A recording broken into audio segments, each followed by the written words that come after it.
ভিক্ষুক যদি এসে একটা কথা বলে আপনার কাছে ভিক্ষা চায়, তাকে কখনো ফিরাইয়া দিবেন না, তাহলে আপনার কপালে খারাপই থাকতে পারে। কেননা ভিক্ষুক নিজের ইচ্ছায় আপনার কাছে আসে না, হতে পারে এই ভিক্ষুক আপনার কাছে চাওয়ার আগে আল্লাহর কাছে চেয়েছে, আল্লাহ ওই ভিক্ষুককে আপনার কাছে পাঠিয়েছে, হতে পারে কি না? রসুলের কাছে এক ভিক্ষুক একদিন আসলেন, এসে বললেন, ও মুহাম্মদ সাল্লাল্লাহু আলাইহি সাল্লাম, আল্লাহর ওয়াস্তে আপনি আমার একটা উট দেন। কি চাইছে? উট। কিন্তু বলছে আল্লাহর ওয়াস্তে একটা উট দেন। আল্লাহর হাবিবের কাছে এসে উট চাইছে। আচ্ছা বলেন তো, ধরেন আপনার এই এলাকার নাম কি ভাই? সরলপুর। এই সরলপুরে কোনো ভিক্ষুক আসলো, আমাদের গাজীপুর, ঢাকা গাজীপুর থেকে, আমি যেখানে থাকি ওখান থেকে এক ভিক্ষুক আসছে, আইসা আপনার এলাকায় আইসা আপনারা বললো যে ভাই আমার একটা গরু দেন। জান, আপনাকে বলছে আমার একটা গরু দেন। আপনি কি আর এদিকে লাঠি লুটি খোঁজার সময় পাবেন? নগদ মাই শুরু করবেন যে তুই ভিক্ষুক আবার চাস গরু।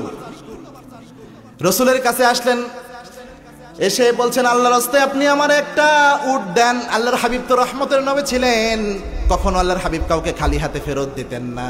আল্লাহর হাবিব চিন্তা করলেন এটা তো দেওয়ার সামর্থ্য এই মুহূর্তে আমার নাই। আল্লাহর হাবিব সাল্লাল্লাহু আলাইহি ওয়াসাল্লাম বললেন আমি এখন এটা দিতে পারবো না, তুমি যাও, আমার জামাতা, আমার শ্রেষ্ঠ সাহাবী ওসমান রাদিয়াল্লাহু আনহু রয়েছেন, ব্যবসায়িক মানুষ, তার কাছে যাও, তার কাছে যে আমার সালাম দাও, যে বলো বিশ্বনবী আমাকে উট দিতে বলেছেন, যাও। ওই ব্যক্তি ফকির ওসমান রাদিয়াল্লাহু আনহুর বাড়িতে গিয়েছেন।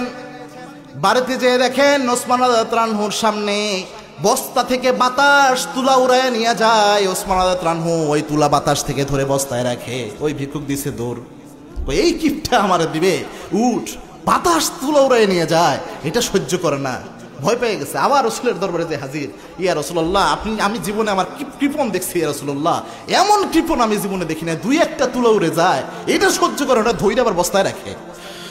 মা পোচাই দোয়া চাই, ইয়া রাসূলুল্লাহ আপনি যা পারেন দেন, আমার বিদায় করেন। আল্লাহর হাবিব বলেছেন সালাম দিয়েছো, আমার কথা বলেছো? বলে না।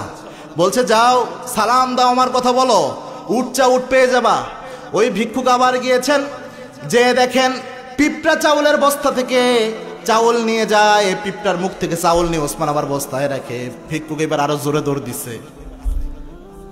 ভিক্ষুক কয় যে একটা পিঁপড়া, ছোট্ট একটা আল্লাহর প্রাণী, একটা চাউল খাবে, এটা সহ্য করে না, এই লোক আমার উঠ দিবে তো মাইরা ফেলবে আমারে সোজা। আর ওই সময় তো তরবারি টরবারি আশপাশ দিয়ে থাকতো।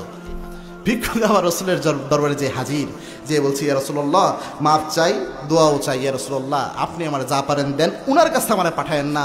পিঁপড়ার মুখ থেকে চাউল নিয়ে আবার বস্তায় রাখে, ইনি কেমনে আমার উঠ দিবে আমার বুঝে আসে না। আল্লাহর হাবিব সাল্লাল্লাহু আলাইহি ওয়াসাল্লাম বললেন যাও।